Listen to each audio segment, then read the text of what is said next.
Assalamualaikum warahmatullahi wabarakatuh. Selamat datang di podcast kami dari kelompok 11 dengan tema Narasi Global Islam dan Politik Dunia. Bersama saya Maeva Fatia Salma sebagai host. Pada hari ini kita akan berbincang santai tentang perjalanan panjang dunia Islam.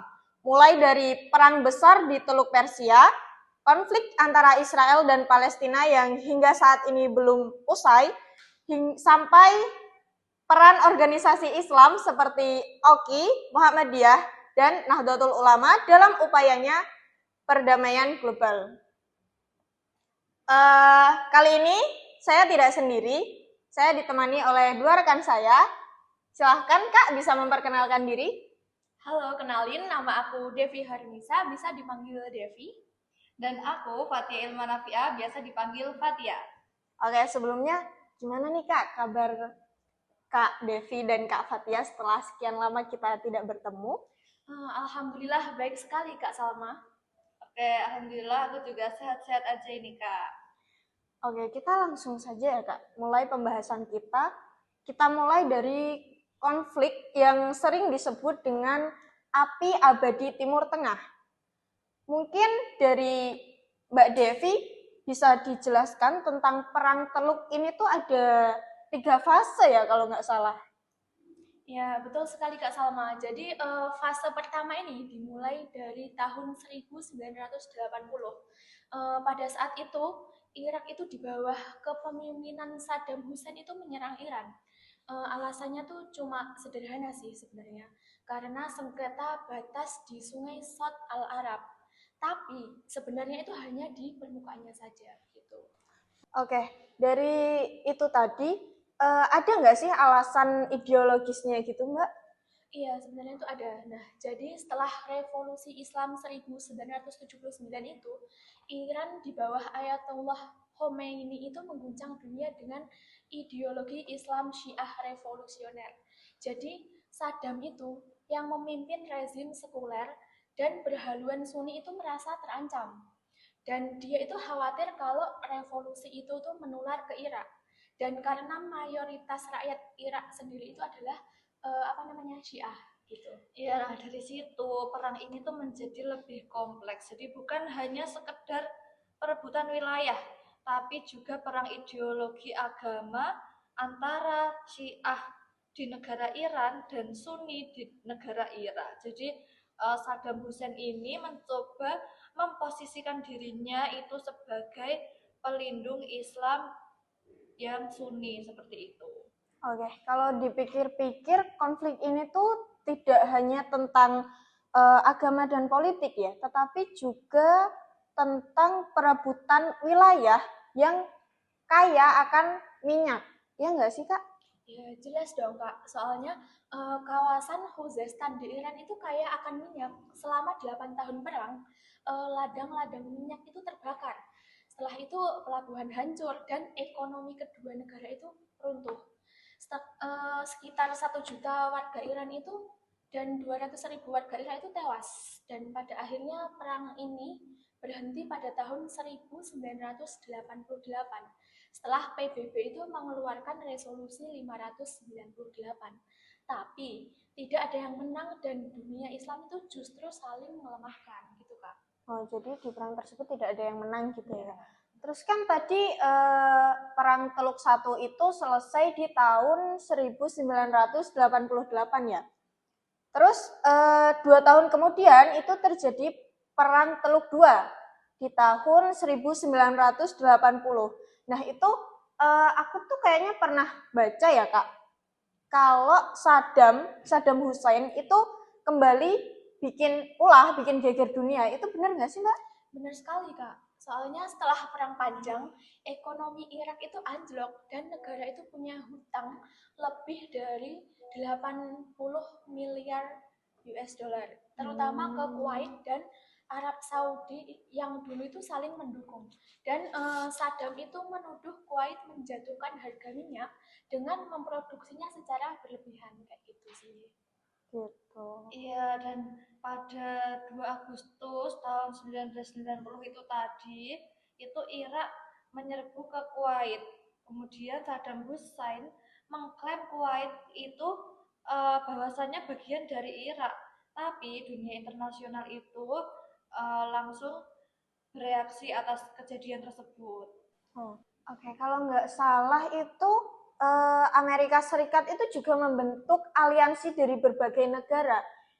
Itu benar nggak sih, Mbak? Iya, benar sekali sih, Kak. Soalnya menurut buku yang pernah saya baca itu ada sekitar 28 negara yang bergabung dalam operasi Desert Storm. Dalam waktu 6 minggu, Irak itu kalah dan perangnya itu langsung berakhir pada tanggal 28 Februari 1991. Tapi rakyat di Irak itu kemudian hidup di bawah embargo ekonomi PBB dan jutaan orang itu menderita kelaparan. Jadi perang ini tuh bukan hanya tentang senjata ya, tapi juga tentang bagaimana ekonomi dan politik global itu menekan satu negara muslim. Oke, kita lanjut ke Perang Teluk Tiga ya, Mbak. Itu kan terjadi di tahun 2003. Itu sebenarnya apa sih yang memicu Amerika itu kembali menyerang negara Irak? Kalau yang memicu Amerika kembali menyerang Irak itu sebenarnya karena Amerika itu menuduh Irak punya senjata pemusnah massal dan mendukung kelompok teroris pasca tragedi 11 September 2001. Tapi tuduhan itu tuh tidak pernah terbukti gitu sih, Kak. Iya kan, Kak Fatia? Iya. Nah, padahal alasan yang sebenarnya itu adalah perebutan wilayah minyak dan tentunya geopolitik. Jadi Irak itu ternyata punya cadangan minyak terbesar kedua di dunia setelah invasi perusahaan minyak barat itu menguasai ladang-ladang itu. Jadi, Saddam itu digulingkan pada tahun 2003 dan dieksekusi pada tahun 2006. Tapi bukannya malah damai, Irak itu malah terpecah antara Sunni dan Syiah. Dari kekosongan kekuasaan itu, maka lahirlah sebuah kelompok ekstrem baru yaitu Al-Qaeda di Irak, yang kemudian berkembang menjadi ISIS. Gitu. Oh gitu. Jadi 3 perang dunia dari perang Teluk 1 sampai 3 itu terjadi dalam 2 dekade dan semuanya itu terjadi di antara negara-negara muslim sendiri ya Mbak ya. Ya mungkin itulah ironi politik dunia Islam modern saat ini.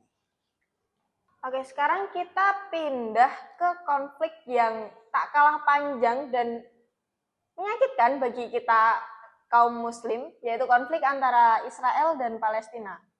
Oke, mungkin Kak Fatia bisa diceritakan gimana sih latar belakang sejarah konflik Israel dan Palestina ini? Oke, tentu saja. Jadi konflik ini itu dimulai jauh sebelum berdirinya Israel itu ya. Jadi pada tahun 1917 Inggris itu mengeluarkan deklarasi Balfour. Yang deklarasi itu menyatakan bahwasanya dukungan terhadap pendirian tanah air Yahudi di negara Palestina. Dan saat itu padahal negara Palestina masih dihuni mayoritas penduduk Arab Muslim seperti itu. Oke, jadi isi dari deklarasi Balfour itu intinya Inggris itu menyatakan mendukung terhadap pendirian tanah air Yahudi di tanah Palestina, gitu kan Mbak? Sejak awal itu akar permasalahannya itu kolonialisme ya ternyata ya. Oh iya, tepat sekali. Jadi setelah Perang Dunia Pertama, Palestina itu menjadi wilayahnya Inggris. Jadi kemudian Inggris itu membuka imigrasi besar-besaran untuk orang Yahudi Eropa. Jadi antara tahun 1882 sampai 1939, puluhan ribu orang Yahudi itu pada pindah ke Palestina gitu. Nah, jadi akibatnya tuh tanah-tanah Arab itu mulai berpindah tangan dan muncul ketegangan sosial kayak gitu sih. Dan hingga akhirnya pada tahun 1947 PBB itu membagi Palestina menjadi beberapa persen. Jadi 55% itu untuk Yahudi dan 45% itu untuk Arab. Padahal saat itu penduduk Yahudi itu baru sekitar 30% saja, Kak. Padahal mereka hitungnya minoritas ya. Yeah. Tapi malah wilayah mereka itu justru lebih banyak daripada bangsa Arab ya. Terus pada tahun 1948 itu kayaknya Israel memproklamasikan kemerdekaannya. Iya, jadi padahal negaranya masih negara Palestina, tapi Israel berani memproklamasikan kemerdekaannya. Jadi setelah hari itu pecah perang antara Israel dan negara-negara Arab. Namun Israel itu justru pemenangnya, dan sejak saat itu wilayah Palestina itu semakin menyusut. Jadi perang demi perang itu terus berlanjut hingga saat ini, terutama perang 6 hari pada tahun 1967 yang membuat Israel itu merebut Yerusalem Timur, kemudian juga wilayah Gaza dan juga wilayah tepi barat seperti itu. Oke, selanjutnya kita lanjut ke pembahasan tema yang lumayan besar, yaitu revitalisasi peran dan fungsi organisasi Islam dalam konstelasi politik global. Nah, kita akan membicarakan beberapa pembahasan yang cukup menarik. Yang pertama, kita mulai dari isu yang paling hangat yang tadi sudah kita singgung ya, konflik panjang antara Israel dan Palestina. Kalau nggak salah, itu ada organisasi yang namanya OKI yang berdiri sejak tahun 1969 sebagai reaksi atas pembakaran Masjid Al-Aqsa. Nah, sejak awal isu Palestina itu adalah jantung perjuangan OKI. Namun, gimana sih Kak peran OKI di masa modern ini, terutama tahun 2020 kemarin hingga tahun 2023? Jadi, organisasi kerjasama Islam atau OKI ini menyalurkan bantuan sosial dan kesehatan bagi pengungsi Palestina, yaitu sekitar 35 juta dolar US. Tapi langkah ini tuh masih bersifat kemanusiaan, jadi belum menyentuh ke Jadi akar baru konfliknya. bantuan-bantuan gitu ya? Iya, belum ke sampai bantuan perang atau apa gitu belum. Jadi memasuki tahun 2021 itu terjadi peperangan besar di kompleks Masjid Al-Aqsa dan kawasan Sheikh Jarrah. Jadi OKI ini mengadakan sidang darurat dan mengacam agresi Israel, menyerukan agar kasus ini itu dibawa ke Mahkamah Pidana Internasional seperti itu. Nah, sayangnya efektivitasnya itu melemah karena beberapa anggota OKI itu ternyata menormalisasi hubungan diplomatik dengan Israel. Nah, itu negara-negaranya itu ada Uni Emirat Arab dan Bahrain. Jadi melalui Abraham Accords, dan solidaritas di organisasi OKI sendiri itu malah terpecah belah seperti itu. Yang mulai retak gitu ya? Iya. Terus tahun 2022 OKI itu kembali melakukan sidang di Islamabad, ya Kak, menyerukan penghentian blokade Gaza, namun tanpa dukungan politik yang nyata. Nah, keputusan tersebut tuh stuck di kertas aja. Jadi berarti di kertas. Terus pada tahun 2023 itu terjadi perang besar antara Hamas dan Israel. Nah, pada saat itu OKI mengeluarkan 31 resolusi di konferensi tingkat tinggi Riyadh. Tapi lagi-lagi tidak diikuti aksi yang konkret seperti embargo tadi kayak yang dijelaskan waktu awal ya, ataupun sanksi.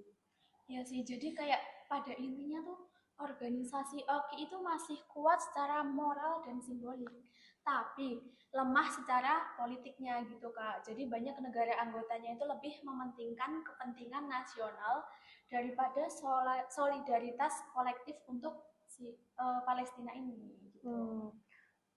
Terus kalau kita mundur ya ke tahun awal 1990-an, itu kan ada tragedi Bosnia ya. Itu satu momen ketika OKI itu benar-benar menunjukkan taringnya, yaitu ya saat tragedi pembantaian Muslim Bosnia itu. Nah, iya betul sekali sih Kak. Nah, pada saat itu ada ribuan Muslim Bosnia itu dibantai oleh pasukan Serbia. Oki ini membentuk namanya Islamic Contact Group yang terdiri dari Turki, Pakistan, Iran, Mesir, dan Malaysia. Nah, jadi mereka itu menekankan Dewan Keamanan PBB agar mengakui kekejamannya itu sebagai genosida. Bukan hanya diplomasi, dan organisasi Oki ini juga mengirimkan bantuan logistik dan medis melalui Islamic Relief dan Islamic Development Bank.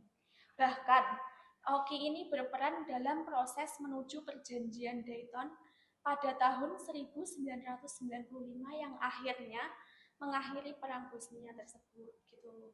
Jadi dalam kasus Bosnia ini tuh Oki cukup efektif ya, karena negara-negara anggotanya itu kompak dan dia ada dukungan nyata dari PBB sendiri. Nah, ini menunjukkan potensi besar jika dunia Islam itu bisa bersatu. Oke, kita masuk ke abad 21 ya. Pada abad 21 itu kalau nggak salah muncul tantangan baru, yaitu Islamfobia. Ya nggak sih, Kak? Iya. Iya, jadi itu merupakan diskriminasi terhadap Muslim yang meningkat di berbagai negara barat termasuk Eropa. Jadi untuk menjawab itu, organisasi OKI itu membentuk sebuah Observatory on Islamophobia atau lembaga yang memantau dan melaporkan berbagai bentuk kebencian terhadap Muslim. Dan organisasi OKI itu juga aktif di forum internasional seperti United Nations Alliance of Civilization untuk memperkuat dialog antar agama dan mengedepankan toleransi gitu sih. Oke. Tapi langkah-langkah itu tuh masih sebatas advokasi moral ya. Iya. Oki sendiri itu belum mampu menekankan Uni Eropa agar membuat regulasi hukum yang kuat untuk melindungi Muslim dari ujaran kebencian. Jadi artinya di isu ini tuh Oki lebih banyak bermain di wilayah diplomasi lunak ya, bukan kebijakan yang meningkat. Terus kita coba membicarakan beralih ke organisasi yang ada di negara kita sendiri, negara Indonesia. Negara Indonesia ini kan mempunyai 2 ormas Islam terbesar di dunia, yang teman-teman sendiri juga tahu ya pastinya, yaitu ada Muhammadiyah dan Nahdlatul Ulama. Oke, kita mulai dari Muhammadiyah dulu ya, Kak. Sebagai organisasi yang modernis, Muhammadiyah itu tidak hanya fokus pada dakwah dan pendidikannya saja, tetapi Muhammadiyah itu juga aktif di ranah internasional. Iya Kak, betul sekali. Jadi melalui Muhammadiyah Disaster Management Center atau MDMC ini, organisasi Muhammadiyah itu terlibat langsung dalam penanganan bencana dan krisis kemanusiaan di berbagai negara seperti Palestina, Suriah, hingga Rohingya. Jadi Muhammadiyah itu juga bermitra dengan lembaga internasional seperti UNICEF, WHO, dan OCHA. Dan selain aksi kemanusiaan juga, Muhammadiyah ini juga mempromosikan gagasan Islam seperti wasatiyah atau Islam yang moderat, seimbang, dan toleran. Nah, dalam isu Palestina, Muhammadiyah pun juga ikut serta dalam menyalurkan bantuan dana dan melakukan edukasi publik dan mendorong diplomasi moral. Nah, menariknya lagi nih, kekuatan Muhammadiyah itu justru ada pada aspek jaringan organisasinya ya, bukan di politik formal. Nah, ini contoh gimana Islam itu bisa tampil di dunia global melalui kemanusiaan dan moralitas. Lalu ke organisasi yang kedua itu kan ada Nahdlatul Ulama. Nah, kalau Muhammadiyah sendiri kan menonjol lewat aksi sosial, sedangkan Nahdlatul Ulama itu hadir dengan pendekatan budaya dan spiritual. Nah, Nahdlatul Ulama itu mempromosikan konsep Islam Nusantara, Islam yang damai, ramah, dan menghargai keberagaman kan ya? Iya, jadi NU Nahdlatul Ulama juga aktif di forum internasional seperti Religion 20 atau bagian dari G20 Interfaith Dialogue. Jadi melalui forum ini Nahdlatul Ulama memperkenalkan wajah Islam di Indonesia yang moderat kepada dunia. Jadi kalau dalam isu Palestina, Nahdlatul Ulama itu konsisten mengecam agresi Israel dan menyalurkan bantuan kemanusiaan. Selain itu, NU juga sering mengadakan dialog antar agama dengan tokoh Yahudi dan Kristen untuk mencari jalan damai. Jadi pendekatannya itu yang humanis seperti itu. Jadi diplomasi moral dari Nahdlatul Ulama ini mempunyai daya jangkau yang luas ya. Ia juga tidak hanya memperjuangkan kepentingan umatnya saja, umat Islam saja, tapi juga membawa pesan perdamaian global. Oke, selanjutnya kita akan membahas sesuatu yang menyentuh hati tentang bagaimana Islam dengan nilai rahmatan lil alamin bisa menjadi jalan menuju perdamaian, terutama dalam konflik panjang antara Palestina dan Israel tadi ya. Oke, jadi topik ini tuh sebenarnya penting banget ya Kak ya, karena sampai hari ini rakyat Palestina itu masih hidup dalam penderitaan, dan kita itu perlu tahu gimana sih Islam itu sebenarnya memberi arah untuk menyelesaikan konflik kayak gini. Ya kan Kak Fatia? Iya, jadi benar banget. Banyak orang mengira bahwasanya peperangan itu bagian dari perjuangan tanpa adanya solusi damai. Padahal dalam Islam itu justru punya prinsip keadilan dan perdamaian yang bisa jadi pedoman seperti itu. Oke, kalau kita lihat ke belakang nih, konflik ini kan sudah mulai sejak masa kolonial Inggris ya, pasca Perang Dunia Pertama. Ketika Inggris mendukung pendirian negara Yahudi di Palestina itu, kan rakyat Palestina mulai kehilangan tanah mereka. Nah, terus itu gimana sih Kak ceritanya? Nah, jadi ceritanya tuh gini.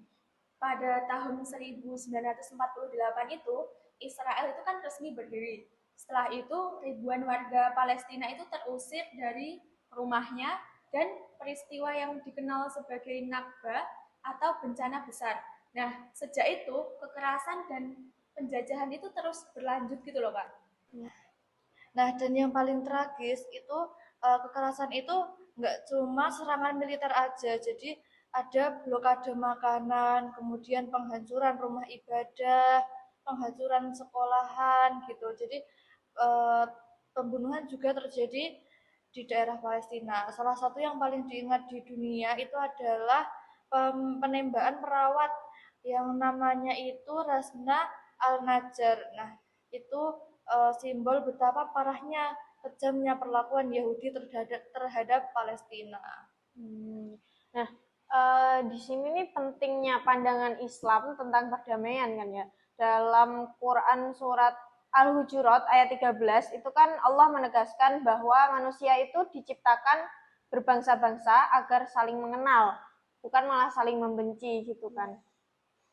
Ya, jadi pada surat Al-Hujurat ayat 13 itu kan mengandung makna yang sangat mendalam ya Kak ya. Ya, jadi Islam itu menolak diskriminasi apapun, baik secara ras, suku, ataupun agama. Jadi setiap manusia itu punya hak untuk hidup, merdeka, dan diperlakukan secara adil. Nah, jadi artinya dalam konteks Palestina ini agama Islam mendorong perdamaian melalui keadilan dan dialog, bukan melalui kekerasan. Jadi karena kalau tidak ada keadilan, maka tidak akan pernah ada perdamaian yang sejati. Tapi nih yang menariknya lagi nih, umat Islam di seluruh dunia, termasuk di negara kita ini, di Indonesia itu tuh menunjukkan empati yang luar biasa mendukung Palestina di sana. Banyak aksi-aksi solidaritas yang diadakan, penggalangan dana, bahkan mereka melakukan desakan diplomatik untuk menentang kekerasan Israel kepada rakyat Palestina. Ya, dan itu tuh menunjukkan kalau nilai kemanusiaan dalam Islam tidak hanya berhenti di teorinya saja, tapi umat Islam itu percaya bahwa menolong sesama itu adalah bentuk nyata dari keimanan. Sekarang kita beralih ke topik yang sering menjadi perdebatan hangat, yaitu hubungan antara Islam dan politik. Nah, apakah antara Islam dan politik itu harus dipisahkan atau justru bisa saling melengkapi, bisa beriringan? Nah, pertanyaan ini tuh relevan banget ya Kak dengan yang terjadi hingga sekarang. Karena banyak negara Islam tuh yang masih mencari bentuk ideal antara nilai agama dan sistem pemerintahan yang modern. Iya. Nah, sebenarnya kalau kita lihat dari sejarah Islam, jadi agama dan politik itu nggak pernah benar-benar terpisah. Jadi pasti ada keterkaitannya. Jadi saling berkaitan ya Iya. pasti. Oke, jadi Islam sejak awal itu kan membawa nilai keadilan, perdamaian, dan juga tanggung jawab sosial. Dari Nabi Muhammad SAW sendiri kan waktu di Madinah itu beliau menjadi pemimpin spiritual sekaligus kepala negara yang membawa nilai-nilai tersebut seperti adil, damai, dan juga tanggung jawab. Ya, jadi selain nilai keadilan dan perdamaian ya Kak ya, juga ada konsep musyawarah atau syura sudah diterapkan pada masa itu sebagai dasar pengambilan keputusan. Jadi politik dalam Islam itu pada dasarnya berfungsi untuk menegakkan keadilan sosial. Jadi politik dalam Islam itu bukan tentang kekuasaan semata, tapi tentang bagaimana menciptakan kemaslahatan bagi umat. Jadi ini ya bentuk kolaborasi antara agama dan politik. Jadi sesama agama itu selama agama itu menjadi kompas moral dan politik menjadi alat keadilan sosial, itu keduanya bisa berjalan secara beriringan. Oke, sahabat pendengar, sejarah panjang dunia Islam adalah sejarah perjuangan untuk menegakkan keadilan, bukan untuk menaklukkan, tapi untuk mendamaikan.